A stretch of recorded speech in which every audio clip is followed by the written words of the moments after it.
Celebrities అవ్వడానికి మంత్రం ఏమిటి? అది పొలిటీషియన్స్ అవ్వచ్చు, సినిమా యాక్టర్లు అవ్వచ్చు, మీలాగా యాంకర్లు అవ్వచ్చు, పెద్ద పెద్ద యాంకర్లు అవ్వాలి, చిన్న చిన్న యాంకర్లు కూడా పెద్ద పెద్ద యాంకర్లు అయిపోవాలి అనుకున్న వాళ్ళకి దేవతలకి రాజు ఎవరు? ఇంద్రుడు. మహేంద్రి అన్న దేవత మహా ఇంద్రి, ఇంద్రుడి యొక్క శక్తి ఐంద్రి. ఆ గొప్పదనానికి, అంత గొప్పదనానికి కారణం ఐంద్రి అనే శక్తి.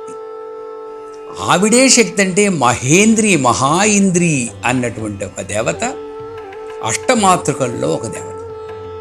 ఆ మహేంద్రి అన్న దేవతను ఉపాసన చేస్తే సెలబ్రిటీ స్టేటస్ తప్పకుండా వస్తుంది. ఈ అష్టమాతృకా దేవత యొక్క మంత్రం ఐం హ్రీం శ్రీం అం ఆం సౌ మాహేంద్రీ మాత్రే మాత్సర్యనాశిన్యై నమః పాహి మాం రక్ష మాం.